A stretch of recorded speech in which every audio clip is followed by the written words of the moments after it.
TEST-4. You will hear a number of different recordings and you will have to answer questions on what you hear. There will be time for you to read the instructions and questions, and you will have a chance to check your work. All the recordings will be played once only. The test is in 4 sections. At the end of the test, you will be given 10 minutes to transfer your answers to an answer sheet. Now turn to Section 1.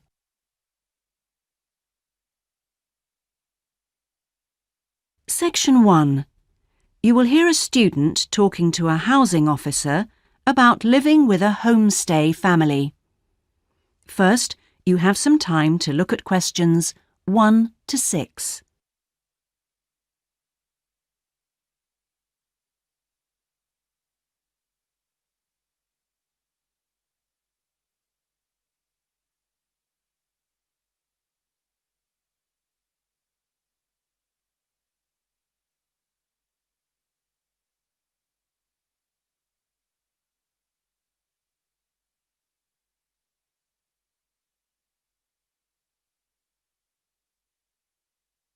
You will see that there is an example that has been done for you. On this occasion only, the conversation relating to this will be played first. Yes, what can I do for you? My friend is in homestay, and she really enjoys it, so I'd like to join a family as well. Okay, so let me get some details. What's your name? My name is Keiko Yuchini. Could you spell your family name for me? It's Yuchini. That's Y-U-I-C-H-I-N-I.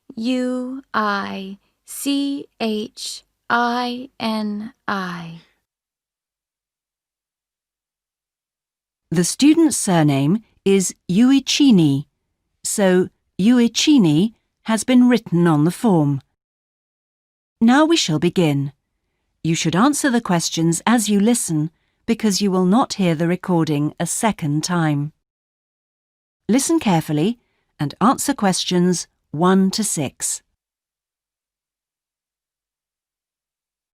Yes, what can I do for you? And she really enjoys it, so I'd like to join a family as well. Okay, so let me get some details.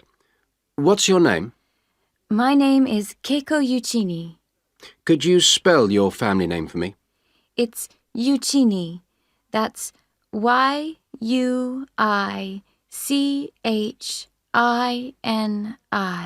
And your first name? It's Keiko. K-E-I-K-O. That's Keiko Yuchini. Okay, and you're female. And your nationality? I'm Japanese. Right. And could I see your passport, please? Here it is. Okay, your passport number is JO6337. And you're how old? I'm 28 years old. Now, you live at one of the colleges. Which one? Willow College, room 21C. Right, 21C Willow College. And how long are you planning on staying with Homestay? About 4 months. Longer if I like it. And what course are you enrolled in? Well, I've enrolled for 20 weeks in the Advanced English Studies because I need help with my writing. And I'm nearly at the end of my first 5-week course. Okay, do you have any preference for a family with children or without children? I like young children, but I'd like to be with older people. You know, adults, someone around my age. Okay. And what about pets? I am a veterinarian, so that's fine. The more the better. Before you hear the rest of the conversation, you have some time to look at questions 7 to 10.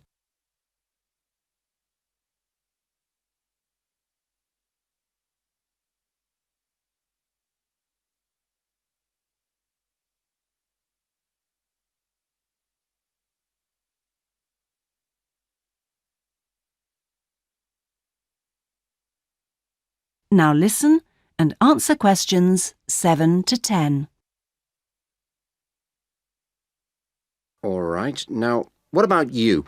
Are you a vegetarian or do you have any special food requirements? No, I am not a vegetarian, but I don't eat a lot of meat. I really like seafood. And what are your hobbies? I like reading and going to the movies. Do you play any sports? Yes, I joined the handball team, but I didn't like that, so I stopped playing. Now I play tennis on the weekend with my friends. All right. Let's see. Name, age, now the location. Are you familiar with the public transport system? No, I'm not really because I have been living on campus. I've been to the city a few times on the bus, but they are always late. What about the trains? I like catching the train. They are much faster. Now, let me go check on the computer and see who I've got. Listen, leave it with me. I'll check my records and I'll give you details this afternoon. Thank you for helping me. It's a pleasure. Bye. Bye. That is the end of section 1. You now have half a minute to check your answers.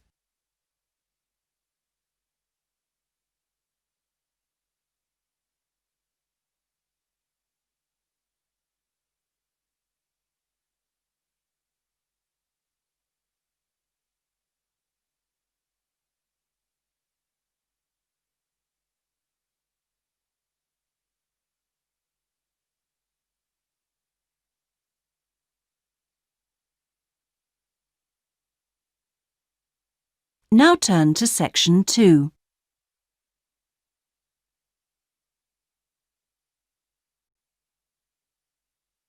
Section 2. You will hear a guide giving a tour of a park. First, you have some time to look at questions 11 to 14.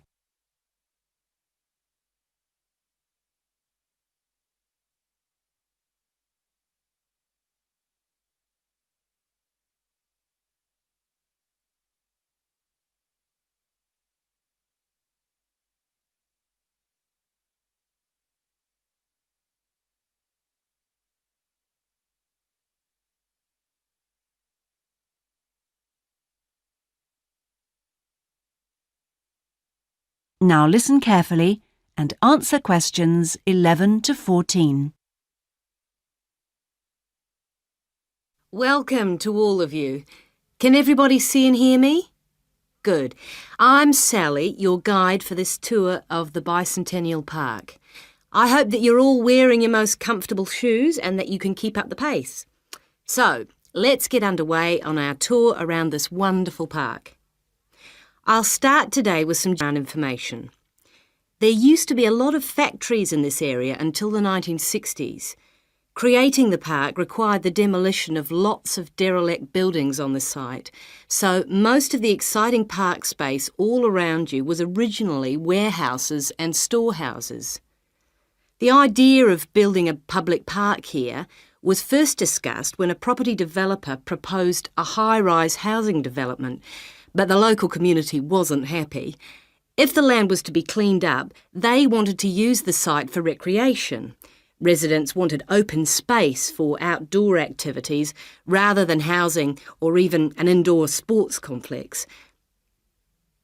Now, to the Bicentennial Park itself. It has two areas, a nature reserve and a formal park with man-made features and gardens. The tall blue and white building in front of us is called the Tower and is the centre point for the formal gardens. It stands 12 metres high, so follow me up the stairs to where we can take advantage of the fantastic views. Before you hear the rest of the tour, you have some time to look at questions 15 to 20.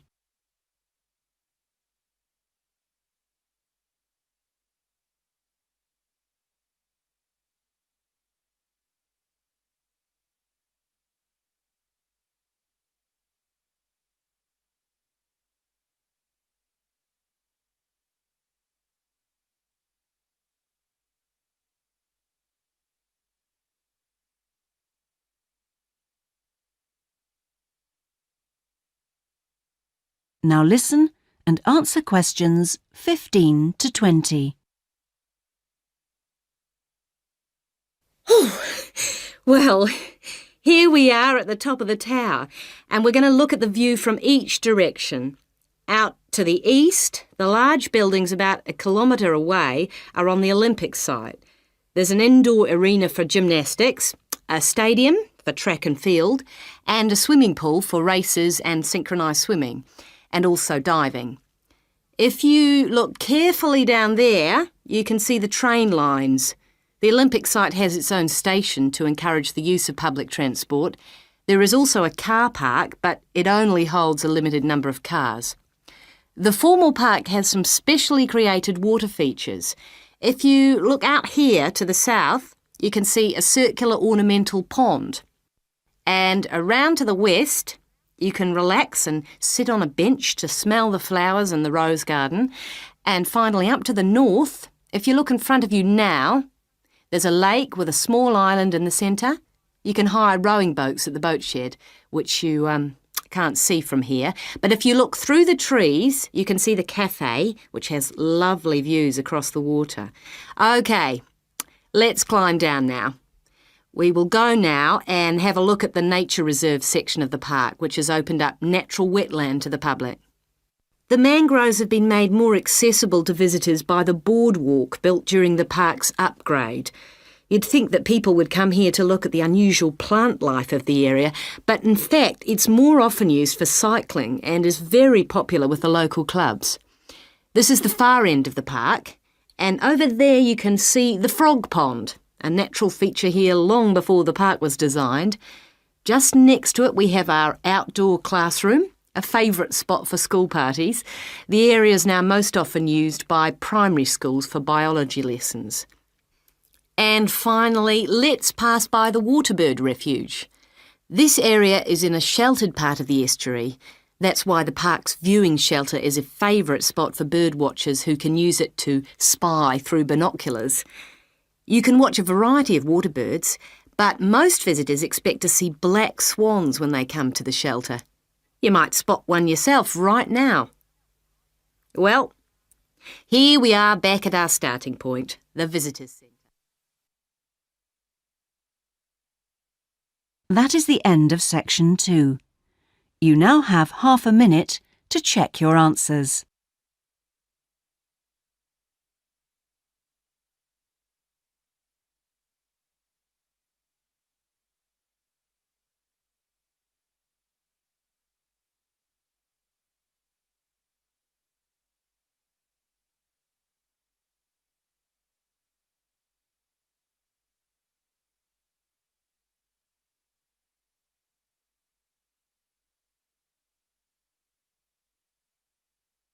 Now turn to section 3.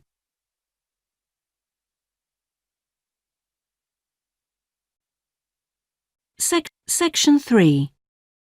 You will hear 2 students discussing a geography presentation they're going to give. First, you have some time to look at questions 21 to 26.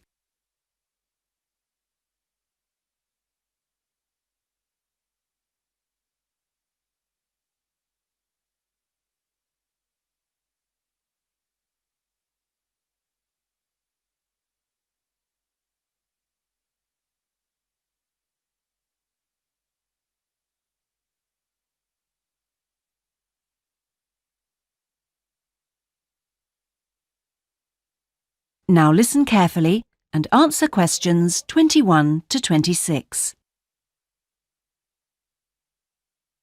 Remind me, Trevor, how long is the presentation? Dr. White said 3 per hour. So about 20 minutes. Well, it'll be 15 minutes per presentation. And 5 minutes for questions? And is this one going to be assessed? No, not this time round, because it's the first one, you know. Oh, good news. Well, Trevor, what are we going to include? Well, do you think we ought to give some historical background? Oh, no, definitely not. We won't have time. OK, but I think we ought to say something about the geographical location, because not a lot of people know where the islands are. Yes, OK. I'll take notes, shall I? Yeah, that'd be a help. So, Geographical location? Then we ought to give an overview of the whole education system. Shouldn't we say something about the economy? You know, agricultural produce, minerals and so forth? Well, Dr. White said we shouldn't go into that sort of detail. But it's pretty important when you think about it. You know, because it does influence the education system. Look, let's think about that one later, shall we? Let's see how we're doing for time. OK, so general overview of education? Of course. And then the role of English language. No, that goes in the language policy seminar, don't you remember? Are you sure? Positive. All right. So those are the topics we're going to be covering.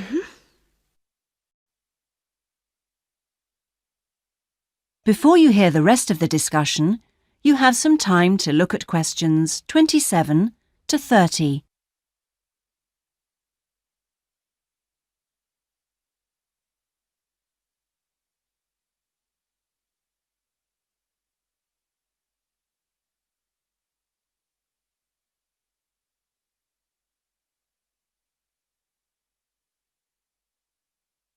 Now listen and answer questions 27 to 30. We need to think about what to prepare. Dr. White said he wanted us to use plenty of visuals and things, and we might as well try them out when we're not being assessed. Well, the most important thing is the overhead projector. No problem. We'll get that from the media room. Must remember to book it. Well, we'll need a map, of course. Probably two. One of the islands, large scale. And one of West Africa. Well, the West African one is no problem. There's one in the resources room. Oh, yeah, of course, the resources room. The islands are going to be more of a problem. Tell you what, there's a very clear map of Santiago in that tourist brochure I showed you last week. Don't you remember it? Oh, yeah, that's right. We can just use the tourist brochure. We also need statistics on several different things. Literacy rates. Yes, and school places. How about the encyclopedia? Nah, not up to date enough. Why don't we call the embassy? Oh, someone's enthusiastic. Well, if something's worth doing. I know, it's worth doing well. OK. We can find out statistics on school places from them as well. Might as well. Look, Julie, it's almost time for our tutorials. We can meet again on Monday, but we need to prepare some stuff before then. That is the end of section 3. You now have half a minute to check your answers.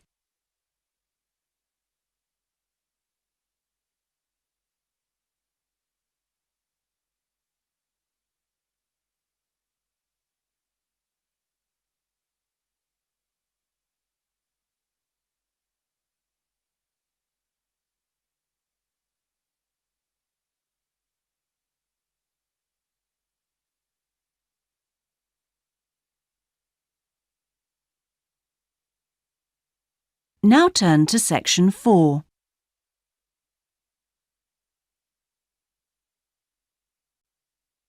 Section 4.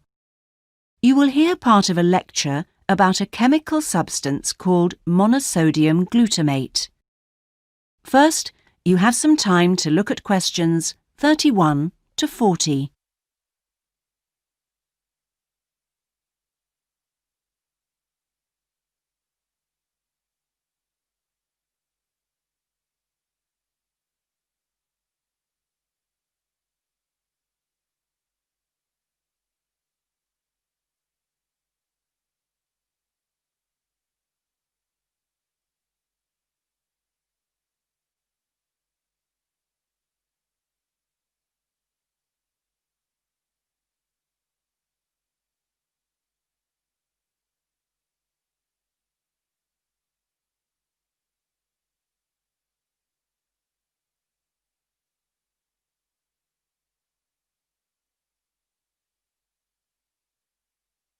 Now listen carefully and answer questions 31 to 40. In today's lecture, I'm going to talk about monosodium glutamate, or MSG as it's more commonly known. Now, MSG, as you probably know, is a flavor enhancer which is used particularly in Chinese and Japanese cooking. Today, I am going to explore why it is so popular in these cuisines, and more importantly, how does it enhance the flavor of food? The main reason why MSG is more commonly used in Japanese meals is tradition.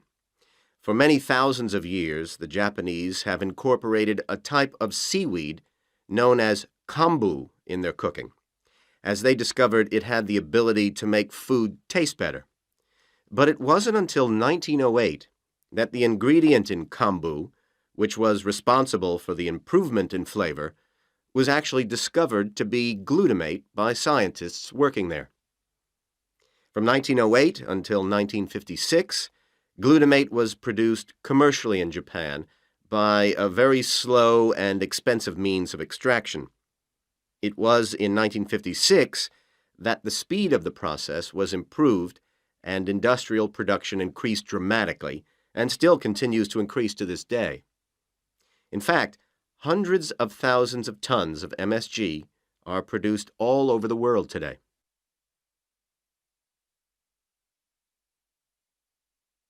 So what exactly is MSG?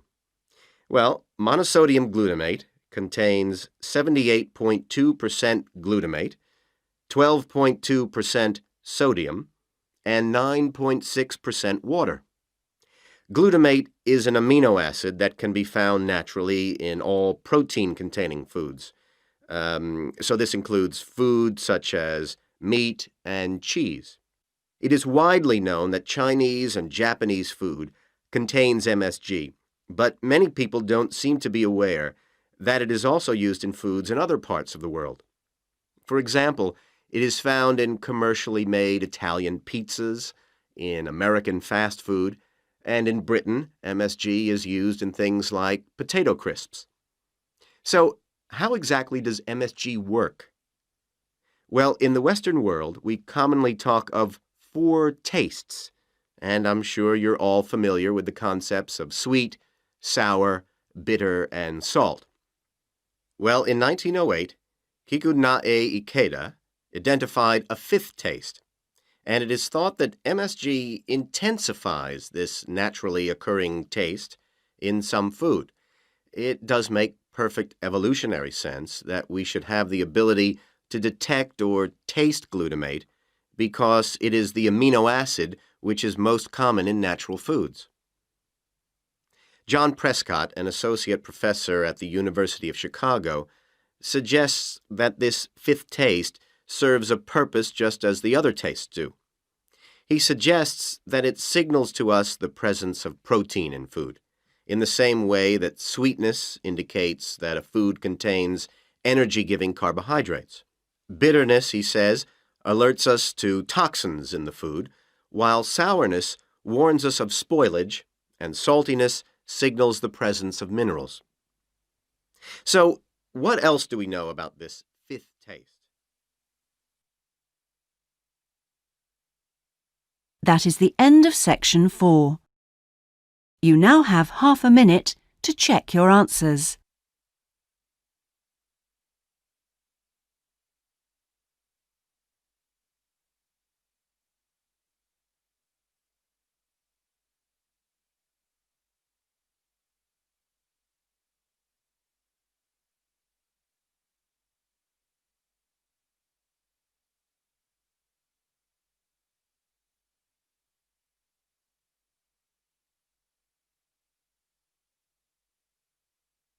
That is the end of the listening test.